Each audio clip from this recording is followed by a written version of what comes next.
Ja, hallo. Ich bin hier am Golfclub Osnabrück. In Osnabrück habe ich einen Freund besucht und siehe da, 15 bis 20 Autominuten weg von Osnabrück liegt dieser Golfclub. Dachte, ich schaue mir den mal an und ich bin mal wieder angenehmst überrascht. Leider wird es gleich regnen, sagt der Wetterbericht, deswegen ist es heute etwas ruhig hier. Ich hoffe doch, einige Löcher spielen zu können, zumindest die ersten Bahnen. Ich werde auch von oben Bilder von der Drohne zeigen. Aber zumindest konnte ich den Clubmanager kurz sprechen, das werdet ihr also auch sehen. Also genießt die Aufnahmen, wenn euch der Film gefällt, dann drückt doch bitte diesen Like-Knopf unten auf dem Bildschirm und den Kanal könnt ihr natürlich auch gerne abonnieren. Ja, genießt die Aufnahmen und danke fürs Zuschauen.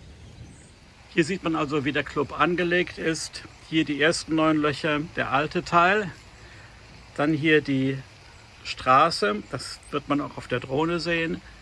Und hier links der große, neue oder neuere offene Teil.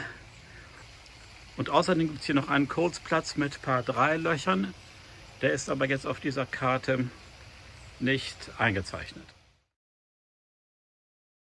What would you say is the great asset of this club here, of this golf course? Yeah, this club, the asset is the whole package. So when a member or guest comes in, they get a warm welcome, the course is in good shape, and afterwards they get something to eat and drink and they go home, and it's been a nice day. So that's the main strength, it's the whole package. Interesting. And the course itself, how would you compare it to others? Is it particularly challenging, normal? Is it fun golf? Is it what kind of golf can a player expect here? Depends how you play. The first 9 holes is the original course, the 9-hole course. It's tricky, you have to place your ball a bit, and then a typical German thing on the second 9, long 3 par 5s. You have ditches in the wrong areas that can really catch it out. No giveaway par 3s, no giveaway par 4s. So basically the second 9 is rather challenging because it's long, but the first 9 a lot more fun. Ah, great. Well, I'll try to find out myself. Thank you very much for letting me film here and play. Yeah, no, you're and welcome. Hope I can come back on a nicer day. Thank you very much. Bye-bye. Bye. Die erste Bahn, ein Par 4 mit 370 Metern von den gelben Abschlägen. Im Wald gelegen, so wie es aussieht. Wahrscheinlich auch relativ eng. Und gleich schon mal das schwierigste Loch zu Beginn. Schön angelegter Abschlagplatz. Aber ich sehe gerade, so eng ist die Bahn gar nicht. Das sieht ganz schön aus. Mein Abschlag war nicht sehr gut, der zweite Schlag ging einigermaßen.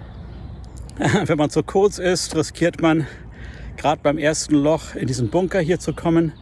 Der ist fast so breit wie das ganze Grün und hat diese relativ steile Kante, wenn man drin liegt, aber der Sand sieht eigentlich gut aus.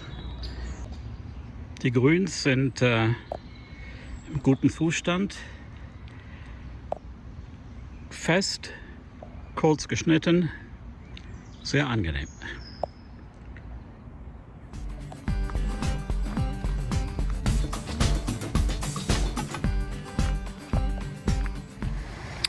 Die zweite Bahn, ein Par 5 mit ein paar Wasserhindernissen und der Wassergraben dort.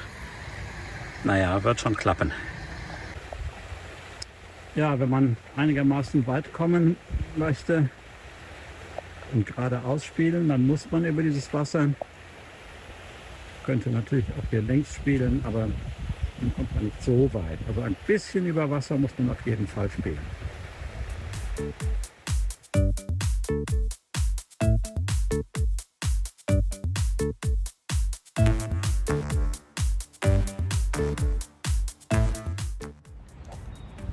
Wirklich schön hier.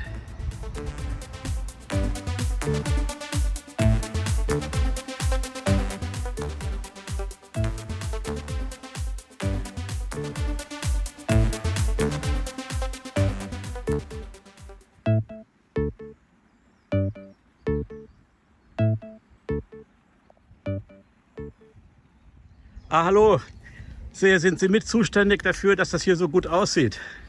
Ich mache Hausmeisterarbeiten, Clubhaus, dass das sauber bleibt. Arbeiten Sie schon lange hier? Ich gehe jetzt ins 18. Jahr. 18. Jahr. Ja. Und wie viele Leute arbeiten hier, um hier den Platz zu pflegen? 6. 6.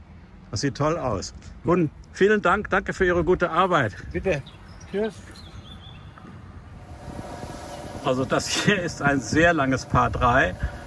Da komme ich bei besten Willen nie mit einem Schlag hin. Aber ein guter Spieler natürlich schon. Und es geht noch nicht einmal bergab, aber hier vorne über Wasser. Und da hinten ist dann das Grün. Ich habe aber trotzdem eine Paar-Chance, weil ich mit meinem zweiten Schlag zufälligerweise in die Nähe der Fahne gekommen bin.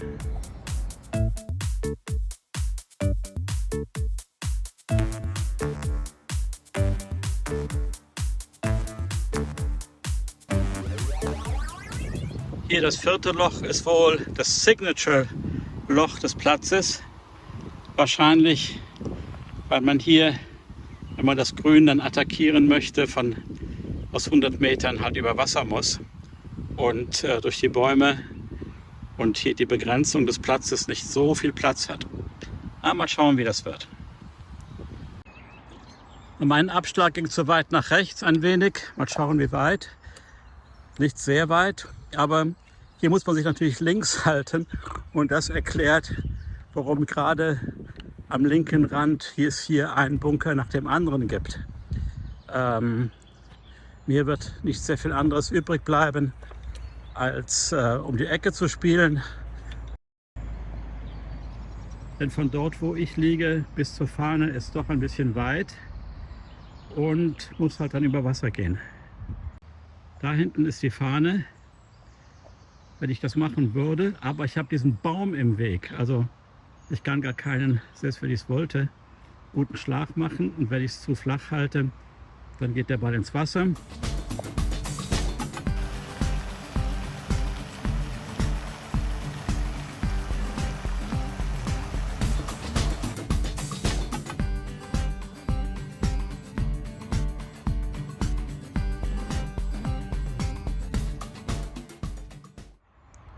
Wieder ein recht langes Par 3, flaches Gelände. Wenn man gerade spielt, kann der Ball hier aufs Grün rollen. Wenn man zu weit rechts oder links ist, landet man in einem dieser tiefen Bunker. Ein interessantes Loch, Par 5, Dogleg, recht lang. Gut, wenn man nicht sehr lang spielt, dann kann man vielleicht hier abkürzen. Interessant. Jetzt verstehe ich, wie das Loch funktioniert. Jemand, der einen sehr weiten Abschlag hat, kann sich hier positionieren und hat da einen langen geraden Weg in Richtung Grün. Ich war allerdings nicht so weit, bin also ungefähr hier hingekommen, habe dann halt diese Schneise hier genommen. Dann kann ich allerdings nicht so weit schlagen, weil ich sonst ja hier zu weit komme.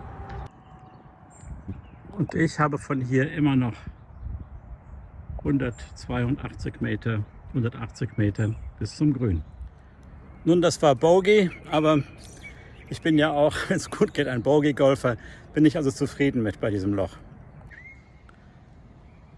Ja, immer wieder muss man von Loch zu Loch so ein bisschen durch den Wald gehen.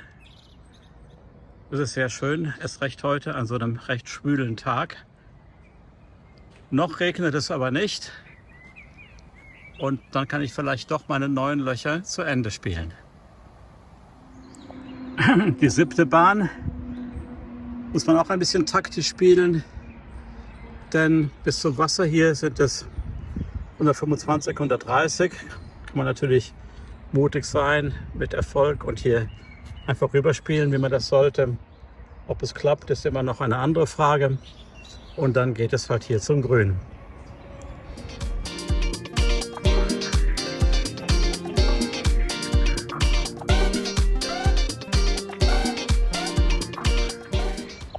Da sieht man den Übergang, der ist also 125, 130 Meter weit weg. Da die gelben Pfähle vom Wasser und dahinter das Ziel vom Abschlag her. Also von da hinten kommt man. Ja, dieser Wassergraben ist breiter, als es so den Anschein hat. Hinten vom Abschlag aus. Meine Befürchtung ist, dass ich hier nicht rübergekommen bin. Und dort hinten ist dann das Grün.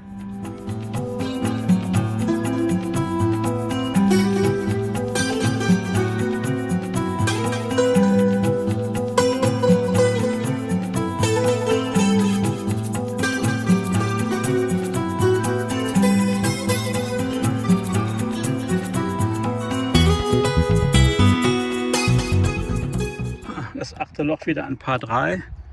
Man hat ein bisschen Wasser. Ich darf sich halt nicht links halten, weil hier dieser Bach ist, dieser breite, der mir eben zum Verhängnis wurde. Also.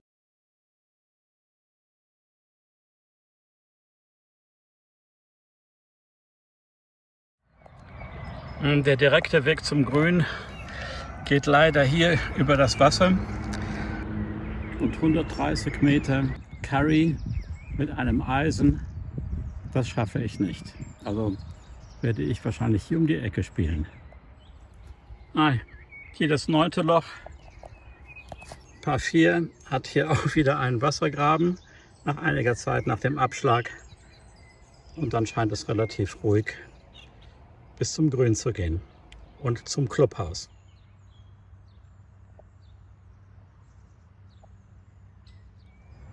Ja, wenn das Wörtchen wenn nicht wäre, dann wäre das hier ein Birdie gewesen, wenn er reingegangen wäre. Aber so wird es ein Paar zum Abschluss, das ist ja auch nicht schlecht. Also dieser Platz hier, diese 9 Löcher, waren wirklich ganz schön zu spielen. Es fängt jetzt wirklich an zu regnen.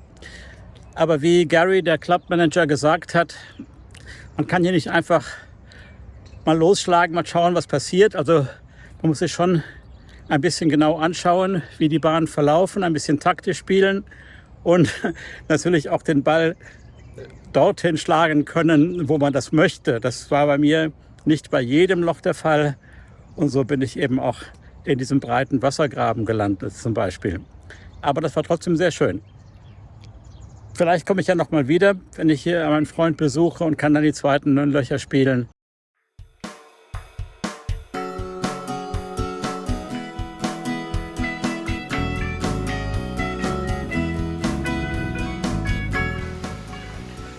In diesem Restaurant kann man natürlich auch essen, wenn man hier in der Gegend eine Fahrradtour macht oder sonst was trinken.